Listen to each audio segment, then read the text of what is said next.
ನನ್ನ ಆತ್ಮೀಯ ವಿದ್ಯಾರ್ಥಿಗಳೇ, ನೀವೆಲ್ಲ ಈಗ ಒಂಥರ ಖುಷಿಯಲ್ಲಿರ್ಬೋದು. 10th ಕ್ಲಾಸ್ ಎಕ್ಸಾಮ್ ಬರೀತಾ ಇದ್ದೀನಿ, ನಾನು ಮ್ಯಾಥ್ಸಲ್ಲಿ ಇಷ್ಟು ಮಾರ್ಕ್ ತೆಗೀತಾ ಇದ್ದೀನಿ, ಸೈನ್ಸಲ್ಲಿ ಇಷ್ಟು ತೆಗೀತಾ ಇದ್ದೀನಿ. ಈ ಥರ ಒಂದೊಂದು ಆಲೋಚನೆಗಳು ನಿಮ್ಮನ್ನು ಯಾವುದೋ ಒಂದು ಮಟ್ಟಕ್ಕೆ ತಲುಪಿಸುತ್ತದೆ. ನನಗೆ ಒಳ್ಳೆಯ ಮಾರ್ಕ್ ಬರಬೇಕು, ಒಳ್ಳೆಯ ಮಾರ್ಕ್ ಬಂದರೆ ಖಂಡಿತವಾಗಿಯೂ ನಾನು ಫಸ್ಟ್ PU ಇಂಥ ಕಾಲೇಜಲ್ಲಿ ಓದಬಹುದು, ಫಸ್ಟು ಮತ್ತು ಸೆಕೆಂಡ್ PU ನನಗೆ ಹೈಫೈ ಇರುವ ಕಾಲೇಜಲ್ಲಿ ಓದ್ಬೋದು ಅಂತ ಆಸೆಗಳಲ್ಲಿ ಇರಬಹುದು.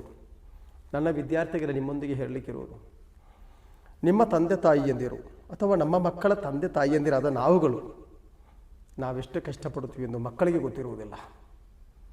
ಆದ್ದರಿಂದ ತಂದೆ ತಾಯಿಯಾದಂತಹ ನಾವು ನಮ್ಮ ಮಕ್ಕಳಿಗೆ ಹೇಳಿಕೊಡಬೇಕು, ಧಾರಾಳವಾಗಿ ದಿಕ್ರುಗಳು ಹೇಳಲಿಕ್ಕೆ.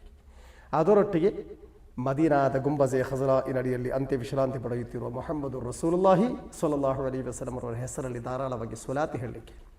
ಸ್ವಲಾತು ದೊಡ್ಡದಾದಂತಹ ಒಂದು ಸ್ವಲಾತಿ ಹೇಳುವ ವಿಷಯವಲ್ಲ. ಅಸ್ಸಲಾತು ವಸ್ಸಲಾಮು ಅಲೈಕ ಯಾ ರಸೂಲಲ್ಲಾಹ್, ರಸೂಲ್ ಸ್ವಲ್ಲಲ್ಲಾಹು ಅಲೈಹಿ ವಸಲ್ಲಂ ತಂಗಳರವರಿಗೆ ನಾವು ಹೇಳುವಂತಹ ಒಂದು ಸಲಾಮ್. ಸ್ವಲ್ಲಲ್ಲಾಹು ಅಲಾ ಮುಹಮ್ಮದ್ ಸ್ವಲ್ಲಲ್ಲಾಹು ಅಲೈಹಿ ವಸಲ್ಲಂ. ಇಷ್ಟಾದರೂ ನಮ್ಮ ಮಕ್ಕಳಿಗೆ ಹೇಳಲಿಕ್ಕೆ ನಾವು ಪ್ರೇರಣೆ ಕೊಡಬೇಕು.